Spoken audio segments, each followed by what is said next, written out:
Thank you for downloading Cavs on the Break NBA podcast. In this episode, Sam and I recap games 3 and 4 of our round 1 matchup against the Pacers.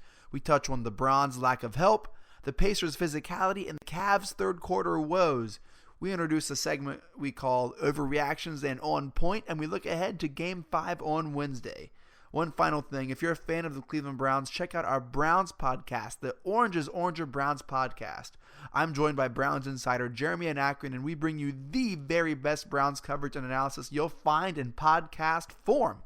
We are the premier Cleveland Browns podcast. You can find that anywhere you listen to podcasts online. You can also check us out on Twitter at OrangesOrangers. So here it is, Sam and I with your Pacers Game 3 and Game 4 recap. Enjoy the show. Iguodala to Curry, back to Iguodala, up for the layup. Oh, blocked by James. It's over. It's over. Cleveland is a city of champions once again. The Cavaliers are NBA champions. That sound means it's time for Cavs on the Break NBA podcast. I am your host, Chase Smith, and with me, Cavs insider, national NBA writer Sam Amico of AmicoHoops.net and ProHoopsDigest.com. Sam, Game 3 and 4 in the books, man. What do you think? I think that we're starting this series all over because now it's best of 3, and the good news is the Cavs have 2 of them if they need 2 of them at home. That is true. Best of 3.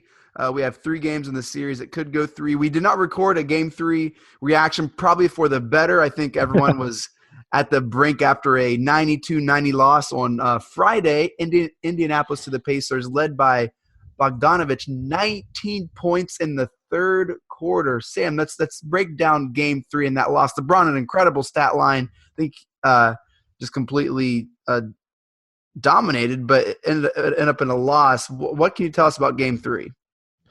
It seemed like it was just too much, and not any fault of his own, but too much of, again, LeBron James and not enough of the other guys stepping up in that situation. They just they only needed like 2 or 3 more baskets to put that game away with a 17-point lead, in the first half. So they just haven't gotten enough from the other guys, at least in the first 3 games. Game 4, as we'll touch on in a minute, was a little better, but Game 3, just breakdowns. And Bogdanovich was going nuts. I mean, he was hitting 30-footers with guys on him, and the Cavs really did a great job on Oladipo in that game, especially in the first half. But the other guys for Indiana, as a more balanced team, started to step up for them. And to be honest, Sam, there hasn't been a player step up for the Cavs, and that's been part of the problem, right? LeBron's been carrying this load. He's played incredible minutes. I don't think he went out in the second half in either Game 3 or Game 4, right? He's putting on a ton of minutes in the series. Yes. No other player has stepped up to supplement some of this scoring for the Cavs. Well, both of their wins, Kyle Korver really has been just about the second biggest threat, and that's good news and bad news. Good news because you need him to open up the court with that 3-point shooting, which he did remarkably well in Game 4, hitting a huge 3 late. Yep. LeBron caught that play too. Did you see him going down the court? Yes. Yeah, and you know what? Then the Pacers got so preoccupied with Kyle Korver, believe it or not, that it opened things up for LeBron, who really has mastered that. He just seemed to develop that. It's funny because his game is always evolving. He's always working on his game, but now he's got this spin move where he goes to the basket and spins around the defender and then lays it in. And it's been magnificent all series long, but it really was working again in Game 4. So, interestingly, the 2 games they've lost, Kyle Korver, both games, in each game he was 0 of 3 from the field. In the 2 games they've won, he shot 50%, and then, of course, really just been remarkable coming off those screens and stuff. So you're right. Who is their number 2 guy? Well, a 37-year-old swingman, and that should not be the case. They need, that's why they made the trades for Jordan Clarkson, who had a nice Game 4, Rodney Hood, who they're still hoping for more from. When they made that deal, he was a 15-point game, 16-point-a-game scorer. They're looking for that now. They really need that from him, and just have not had that fluidity and that that cohesion. And those other guys are just now starting to seem like Jordan Clarkson, Larry Nance Jr., the new guys, and Rodney Hood, just now starting to seem a little bit more confident. And if that is the case, the Cavs will be able to ride that into these next 2 or 3 games, and that should really, really help them out. Rodney Hood with 8 points in Game 3, 6 points in Game 2, and a couple of storylines out of Game 3 and 4. Cavs ended up winning Game 4 on Sunday night, 104-100. Is halftime adjustments, and man, Coach Nate McMillan of the Pacers is coaching circles around Ty Lue, and come the third quarter, the Pacers just chip away at this lead. And Sam, I'm going to be honest, I'm pretty surprised that we won Game 4. Because when I watch these teams play, the Pacers play incredibly physical defense. They're very active. They're very good on the closeout. They don't really give the Cavs a lot of second chance opportunities. And on the offense, they get easy shots, wide open shots. They get layups. They get open threes. And if they're contested shots, they get lucky and they bank them. I've seen Sabonis bank more lucky shots in 4 games than I think I have in my entire life. There's like the end of the shot clock, and it seems like everything is turning up Pacers, and I'm surprised we came away with the win in Game 4. Well, first of all, you're right. Nate McMillan is doing a masterful job making those halftime adjustments. On top of that, the Cavs are a pretty soft team. They're not a very physical team. Mm-hmm. Indiana recognizes that, and they play physical basketball, and that's everyone from Thad Young to who's not known as a great physical player, but he's been more physical in this series, at least in comparison to the Cavs. Obviously, Trevor Booker is a physical player. Sabonis is a physical player who likes to mix it up underneath. And obviously you have the great irritant for the Cavs is Lance Stevenson. But he's, say what you will about him being kind of flaky or whatever, he has helped them a lot in this series because of the way he plays. And Nate McMillan's teams have always been, and this is no different. Indiana has played playoff-style basketball all season. By that, I mean they kind of slow it down. They do a nice job defensively. They're focused, and they never, ever let up. And that's been very obvious in this series. This is a team, Indiana, that plays with great deal of confidence, a great deal of physicality. They're totally, considerably more physical than the Cavs. And just playing harder and smarter for most of the series. The one thing, obviously, that haunts the Pacers in this series, as everybody knows, is that the Cavaliers have the best player. And, a super-duper star who has experience in these situations. And that's kind of what's hurting Indiana. I think what's hurting Indiana, too, is they are a relatively new bunch. When you talk about, last year, Paul George, now they have Oladipo and Sabonis and these other players playing off of each other. They've done a magnificent job, though. I mean, this is a team that is a piece or two away, I think, from in the future moving up quite a bit in the standings. But right now in this series, it's going to be tough for them because the Cavs now have not only home court advantage, but they still have the best player in the series, and that's going to be tough to overcome for the Pacers. Yeah, Victor Oladipo, 5 of 20 shooting in Game 4. Not really a bright spot in his game. Though he touched the ball every best, and he facilitated a lot of offense for the Pacers, but just couldn't put it in the basket himself, and ended up kind of hurting him. And you look at who the Pacers bring in off the bench, and they're solid contributors. They don't really lose much on defense when they bring people in. The Cavs, all of a sudden you look out there and you got Korver on defense, Kevin Love on defense, Calderon on defense, players not really known for their defense. Yeah. Man, this is just like, you can only do so much with what you have. Right. And one thing I will give the Cavs credit in a lot of areas in sense of what they've been doing right. And one of the things they've been doing pretty well is defending much better than they did in the regular season. They've kind of removed Oladipo in some regards. Yeah. Now, I mean, the fact that they were double teaming and trapping him at the top of the key. I thought Kevin Love has played some of his best defense of the season, especially in Game 4. He's been terrible offensively. But defensively, he's been much better. In Game 4, he was anyway. He was doing a nice job on the switches or traps. He did a much better job when he was matched up with Miles Turner, who really was really quiet in Game 4. So I thought Kevin Love did a better job defensively. Korver's been scrappy. But yes, that's a good word. Yeah, and I will say for Ty Lue, the one area I don't give him very much credit in this series, but I think that they have done a much better job defensively in the playoffs, and he promised that they would. So they have done that. Shockingly enough, this team that was, so high-powered toward the end of the regular season offensively has just the second halves have been a disaster. Even LeBron can't get going in the third quarters, and that's because, again, Nate McMillan, like you said, kind of running circles around the Cavs coaching staff, led by Ty Lue at halftime, and the Pacers are making these adjustments, and just so much more. It seemed you would think Ty Lue's a new coach almost with some of the mistakes he's making. He's making rookie mistakes, and that's the one area I think as Cavs supporters is that you should be concerned with, is that you're being out-coached, and that's probably not going to end in this series, and that's been keeping these games close and giving the Pacers a real chance.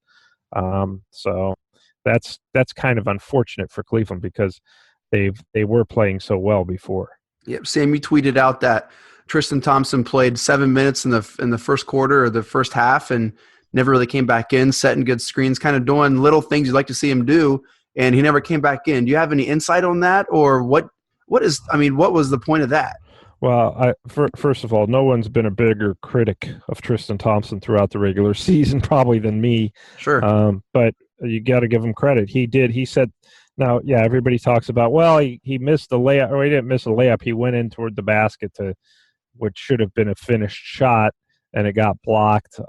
That's never really been his forte, is finishing around the rim. He's not a great, he's not going to score many points. He's going to frustrate you with his lack of offensive skills. But he did set 3 very solid screens there.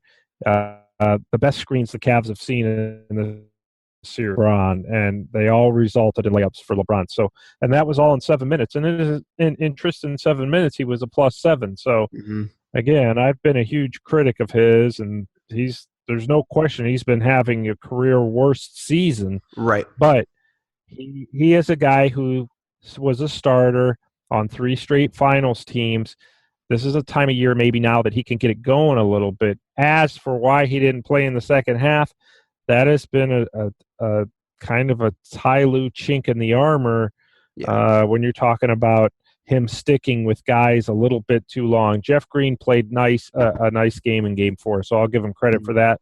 But I still think Jeff Green's not going to get any rebounds. And when the Pacers are so physical, you need a guy in there like Tristan, I think, to go in and get rebounds. Even if you only played him another 5 minutes in the second half, I'm not saying playing Tristan 30 minutes. A different look. I'm saying break it up, a different look for 5 minutes.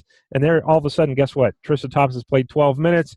He has 5 or 6 rebounds, and he's done some good things in terms of opening things up maybe for LeBron and the other guys a little. Also, he has 6 fouls, all these open layups and reverse layups. Like, put a body on someone. Like, provide a little interior defense. And I know I saw the Pacers a lot in Game 4. Really, kind of go 4 out, 1 in, or 5 out and drive and crash. So it kind of pulls that interior defense out for the pick and rolls. But you got to put a body on something. And if he's giving you a couple good minutes for the first time, maybe all season, hey, maybe see what he has in the second half. I mean, because I'm with you, man. Every criticism people have given of Tristan, he's deserved this year. Yes. He has been disengaged. He's out of shape. He just isn't, focused. But what you saw in the first half was encouraging. Well, sometimes when you sit a guy, and this happened last year with Amon Shumpert, who sat the first game of the playoffs, if not the first two, definitely game one against Indiana. He played pretty decent in the playoffs. He came out kind of more motivated, more determined, because at that point, then guys start to realize, you know what, if I don't bring it and I don't play, I'm going right back to the bench. And maybe that would work with Tristan Thompson. They certainly need another big guy in there because, again, you know, you're leaving it up to Kevin Love and LeBron to get every last rebound because nobody else on the team rebounds very well except for Tristan Thompson. So I think that they should try to see a little bit more of him. I know that Ty Lue likes Jeff Green because Jeff Green can handle the ball a little bit, bring it up the floor. But keep in mind, there's a reason Jeff Green's been kind of a journeyman. There's a reason he came to the Cavs on a minimum contract. Yep. You know, it's because he drives the lane and tries to get behind the back with like 2 minutes to go and has a turnover. Right. Well, he's going to have 20 points one game, and then he's going to go 0 for 7 the next. That's the maddening thing about Jeff Green. And Ty did the same thing with Richard Jefferson, who we all loved and who did a nice job. Same type of player as Jeff Green. He stuck with him a little bit too long in meaningful games and didn't mix it up. Ty doesn't play kind of the matchups. He determines his rotation before the game, and that is going to be his rotation for the game regardless of what else happens. And that, you know, some coaches do coach like that with some success. And you know, look, Ty did win a championship, but I think without Kyrie Irving here, he's been exposed a little more than he had been in previous seasons. So, you know, look, again, that's the bad news, and we all feel like the Cavs should have been further ahead in this series with home court advantage, but Indiana's been underrated. Oladipo said it at the beginning of the series after they won game one. He said, look, this has surprised us. We've been doing this kind of stuff all year long. So while everybody thinks, hey, the Cavs are the superior team, Indiana has been told they're the inferior team all season and done very well. And I think Nate McMillan just knows what Ty Lue wants to do, and that's why he's owned the Cavs for the most part, regardless of who's been on the roster before the trading deadline. And now, you know, after the trading deadline, they're deadlocked at 2. You know, I want to talk about one other lineup change, another new starting lineup. George Hill with the injured back. Is he going to be good to go for Game 5, or what do you have for us from George Hill? I think the Cavs are keeping that close to the vest.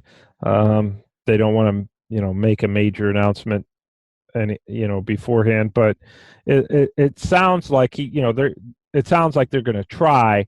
But my guess is George will go to shoot around and warm up before the game before they make any hard decisions on that, because it sounds like he's kind of borderline, kind of a borderline go, but I honestly might save him if he might be ready, simply because they don't really lose much. I think that Jose does a nice job of filling in and filling that role. And they're 24-9 when he starts, so something like that, somewhere in that vicinity. So I think that if George is maybe he's a go, I think you just sit him out. You're at home. You just won a game without him, and I think Ty Lue does a better job when there's not as many guys to choose from. Yeah. So that's not the only reason I would sit George Hill. I would just kind of want to save him. But he had a pretty nice Game 3 when he was healthy. It was a big factor when he had to go out because of his back. He had a really nice first half. Had 13 points in that first half in Game 3 when they built the big lead. And then when he came out, obviously they let that lead slip away. I don't think he was the only reason, but that was a factor in there. So he's an important part, and he's your starting point guard, and you hope to have him out there. But I think it's up in the air. I think it'll probably be like a game time decision or something. So the Cavs eke one out. They keep their composure in Game 4 despite Lance Stevenson, despite his antics.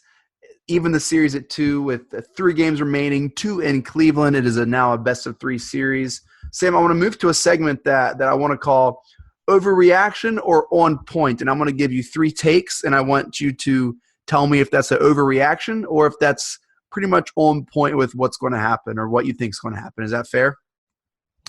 That's on point. And these are ones that you might have heard or seen on Twitter or heard people talk about, and I just want to kind of weigh in here. The first one is one that we heard after the first loss in Game 2. This is the worst Cavs roster since 2007. Sam, is that an overreaction or is that on point? I think it's a slight overreaction, simply because people forget how strong that this team finished the season, regular season, stronger than any team since LeBron's been back. They played extremely well. They had the clunker in Miami, and that was their one loss with Larry Drew as coach.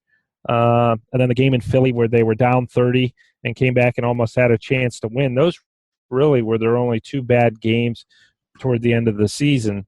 But they just have not played that way in the playoffs. And I think part of that is guys like Jordan Clarkson, Larry Nance Jr., even Rodney Hood, who has playoff experience, but not the kind of playoff experience where guys were expecting to contend for a title. So is it their worst roster since 2007? Well, they're missing Kyrie Irving, so probably. It's definitely their worst roster since LeBron's been back, I think. But I don't think it's a bad roster. I don't think that means it's terrible. I think the team that played in the finals in 2014 with Delly having to start and Love and Kyrie out, I think that roster was worse than this one. Now, granted, Kyrie was healthy enough in those playoffs and to get them to the finals. But look, if they get back to the finals, what difference does it make? Is this a worse roster? I think that's at least a slight overreaction. Second one, if the Cavs lose to the Pacers, LeBron is gone. Overreaction or on point? Overreaction. Look, he came back. Why? Because the Cavs were so great in the 4 years he was gone, because he couldn't wait to play with Kyrie. He came back because this is home. Mm-hmm. And, I think there are a lot of factors to consider. If they lose to the Pacers, I think that would maybe make him think about leaving more than if they went back to the finals. But I honestly think if the Cavs lose to the Pacers, there's a chance he could. He's going to want them to trade that draft pick. I could tell you that, and go get some immediate help. Mm-hmm. If there's, if they lose to Indiana, which might not be a bad idea. Hey, what can we get for Kevin Love in the draft pick? Maybe Kawhi Leonard and some other pieces and parts, because the Spurs are probably going to have a fire sale at the end of the season. So, and is that something you do if you're the Cavs? I don't know, but yeah, those are the type of things that you will explore. And I think that if you get the sense that LeBron's coming back, and even if he's not, you can get Kawhi Leonard, then all of a sudden you're still a playoff team and you've still got some hope. But, I think that that's an overreaction. I think that this series may have a little bit to do with his, look, this is a team that does have some assets, starting with that pick that everybody covets, and who knows where it's going to fall in the lottery. What if it finishes top 3? Yeah. All of a sudden that becomes a huge asset. So an overreaction for sure. And we've talked about that on the pod before, but just as the Cavs, show weakness, that narrative just gets more and more momentum. And you hear about it more and more. Oh, LA. Oh, Philly. Oh. And it's hard. We heard that when they won 13 straight. People were saying he was going to leave when they were winning 18 of 19 and 19 of 21 and tying the franchise. Yeah, I mean, there's the national media, by and large, does not want him in Cleveland for whatever reason. All right, final one here, Sam. LeBron has never played under a good coach in Cleveland. Is that an overreaction or is that on point? I would say that's probably on point. He's played under good coaches, just not great coaches. I think his best coach in Cleveland, frankly, was David Blatt. And I agree. and he has not, but they did not like him. David Blatt was not hired to coach LeBron. David Blatt was hired to coach Andrew Wiggins and Kyrie Irving and Deion Waiters and Tristan Thompson and try to get them into the playoffs. I don't know that David Blatt had the right personality for LeBron. I don't know that Mike Brown had the right personality. And I think Mike Brown's actually a decent coach. I really do. I put it this way. I told people at the beginning of the series, at least Mike Brown would have this team defending and not blowing third and fourth quarter leads. That would be my I think if Mike Brown were the coach of the Cavs, they'd be up 3-1 in this series, because he's just Mike Brown's issue. He's a X's and O's guy. He's very smart guy. He really is. His problem is getting his players to buy the message. He's not a great communicator in terms of, well, he's an unbelievably nice guy.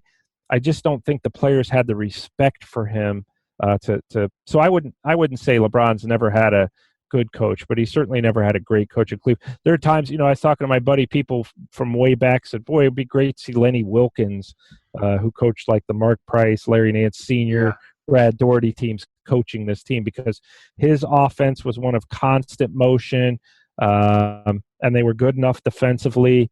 It just that guy was probably the best coach in Cavs history. Mike Fratello was up there too, but now LeBron. Also, we forgot about Paul Silas. I mean, I don't think Paul Silas was a bad coach. I just don't, again, he just wasn't the coach for LeBron, and I unfortunately, from what I've seen, I think Ty Lue has been his worst coach, which is kind of interesting since Ty Lue is the only coach in Cleveland basketball history to have won a championship. So That's true. It's really interesting to have to say that. But I just don't think Ty Lue is qualified for this job without a Kyrie Irving type, because he needs that other star to help. And it's not all his fault. Most coaches would suffer after losing a Kyrie Irving for basically three guys who have never been to the playoffs before. Well, that does it for Overreaction and On Point. The best segment in the world is now over, and I'll let you decide if it's Overreaction or On Point. Let's move on to our final segment here, Sam. Game 5 preview, Wednesday in Cleveland. Sam's going to be there in person. What are some keys to victory if the Cavs want to go up in the series 3-2 against the Pacers, Sam? Well, they could start by continuing to move the ball in the second half, which they did not do in games 3 and games 4. Indiana had a lot to do with that, but the Cavs kind of their offense comes to a screeching halt in the second half, and that's been a stunner, because this is a team that at one point, toward the end of the regular season, really seemed to have some nice cohesion and a lot of weapons toward the end of the regular season. They just haven't been able to carry that over yet. So I think continuing the ball movement, they're definitely, absolutely, positively going to have to come out again with energy, but sustain it. They've come out with energy. They've held double-digit leads in each of the last 3 games at halftime. Yeah. So the energy early, except for game 1, obviously was terrible, but 2, 3, and 4 has been outstanding. Mm-hmm. So, when you get that lead, you can't come out at halftime in the third quarter and just give it all up, because you work too hard to get there. So a lot of that is up to Ty Lue. Like, hey, look, we got to keep doing what we're doing. And if you're not doing that, I'm going to take you out and put somebody else in that's going to help us. And I think that he stays with lineups that aren't working too long, and that impacts them in a negative way. So obviously sustaining energy and determination, and the drive to make this work in the second half, as well as they've got to do a better job, and we'll be saying this all playoffs probably, they got to do a better job mixing the pieces and parts that they have in there and making it work when guys who aren't getting the job done. Do you see the same starting lineup that we saw in Game 4 starting in Game 5? Well, yeah, because they've won 2 or 3 with that lineup, and I think that that's what you stick with. Again, I've been a big proponent of starting Larry Nance Jr. Yeah. It seems like everybody gets a shot but him. They've put – and he was getting a shot when he first got here, but what was their best defensive unit that was on the floor when he was out there? Well, he's like Tristan Thompson. To me, he's like Tristan Thompson, only more skilled, more athletic, and but I mean, he plays everything better. Well, right, but he plays with that same type of energy, yep. And I just think that he should be out there with LeBron James. I think that when he's on the floor with LeBron James, it's not just me thinking it; the numbers back that up. Yep. But to answer your question, yes, I think Game 5. He'll, and that's okay. If look, you won 2 or 3 with this lineup. Yeah, go ahead, stick with it. Yep. Do you have any predictions for Game 5? Well, I think the Cavs, because they're at home, I think they're going to win. But I think it's going to be close. I don't think that they're going to blow out Indiana in any game. The Pacers don't self-destruct. They'll fall down 17, and they're like, well, we're going to get it right. Just chip away and chip away. Yep. And I think the Cavs will win. I think they'll win Game 5, and I think they'll win Game 6, frankly. But we may want to save that for Game 6 in case they lose Game 5. But yeah, heaven forbid that the Pacer Mafia on Twitter come after you. Jeez. Well, they like me, as I found out. That's true. Yeah. Well, and I know you feel the same way. It's just we have a great deal of admiration for that organization and the way that they 100%. Put together, and the rise of Oladipo. It's been a great story, and Nate McMillan is 100% class, and that honestly, organization. If they're playing any other team save Cleveland and Philly, I would probably really like their chances. I love how they play. I get so upset and sad because we don't play with that tenacity. We don't play with that just like that passion. I love how they play. I really do. If the Cavs played with that type of determination, the series would be over. Because they have LeBron James, and that's just the bottom line. It just goes to show that Indiana and Nate McMillan's teams have done that all throughout his career, whether he's been in Seattle, Portland, and now Indiana, wherever he's coached. And what's funny is Nate McMillan was that type of player. Yeah, he played for the Sonics with the glove, man. He was a guy who got by on guts, determination, and just a quiet confidence about him. But yeah, look, saying that the Cavs are going to win the series is no disrespect to the Pacers because the Cavs are favored and they have home court advantage and LeBron James. So, I think you imagine in your professional basketball career being stifled by Michael Jordan every step of the way, and then when you go to coaching, having to get over LeBron? It's like, is there any worse luck? No, there really isn't. The guys who have had to deal with Michael Jordan and LeBron, and there are plenty of them, as you mentioned, as players and then turned coaches or front office guys. There have been plenty of them, and before that, you look at Larry Bird's career, and he went from Magic and Michael, and he still managed to win 3 titles. But then as a coach, he had to deal with Shaq and Kobe.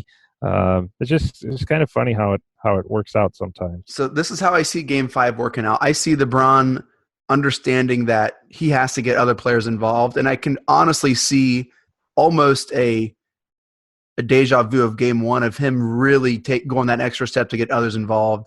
Not that we won't need him, because we'll obviously need him, but I can kind of see the Pacers getting out to an early lead. I can see LeBron doing all he can to get Kevin Love involved, especially. And I can see the Cavs, the table's kind of turning here in Game 5. Pacers out to a big lead. Cavs having to fight back, and LeBron has to heroically kind of do his thing. I do think the Cavs are going to win, but because here's what I know. The Pacers, they're not intimidated by us. They're not intimidated by anyone on the Cavs. They're not intimidated by playing in Cleveland.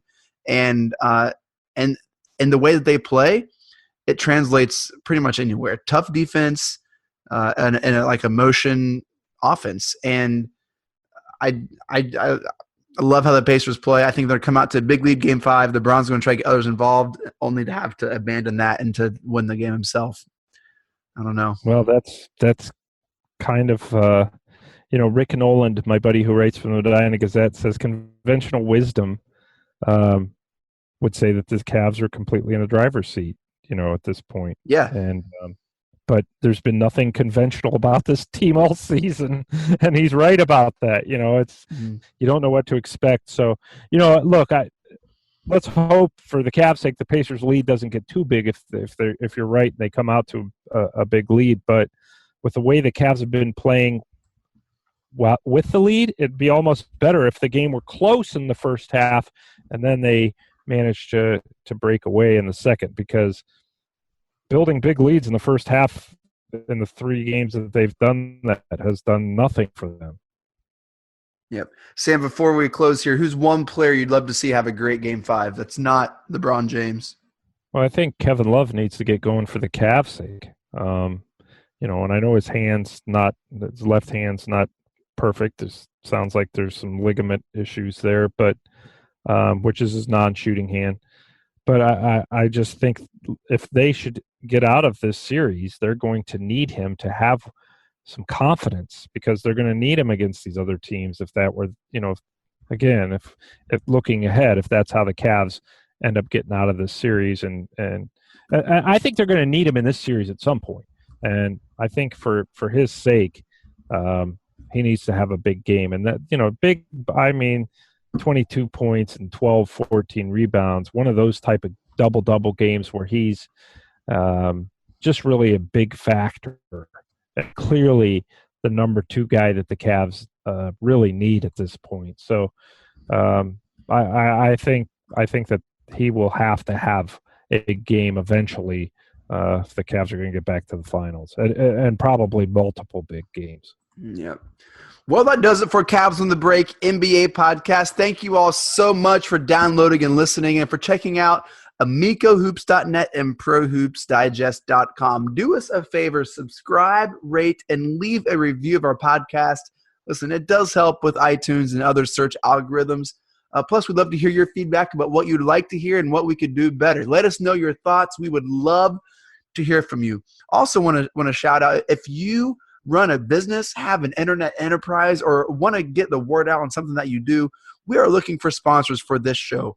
If you have a business or an online venture, email us podcast@cavsonthebreak.com. Send us a DM on Twitter. We will get the right information to you as soon as possible. Speaking of Twitter, you can follow Sam on Twitter @AmicoHoops. You can catch all of his work and writings at AmicoHoops.net and ProHoopsDigest.com. You can follow us on Twitter @CavsOnTheBreak. You can follow me on Twitter @TheChaseSmith. We would love to follow back. Sam, any final thoughts tonight? They need to win this game. People say that's a must win or whatever, but I don't think you want to have to get to a position where all of a sudden now you give Indiana home court advantage back, confident going back home by losing Game 5. I think it's a must win for the Cavs, even more so than for the Pacers. Yep. All right, Sam, thank you for your time. Appreciate it. Always great talking to you, and we will talk to you after the game on Wednesday. All right. We'll talk to you soon, Chase. Thanks. Sounds great. Mike Breen, take us out. Congratulations, Cleveland. Your decades-long wait is finally over. The Cavaliers are NBA champions.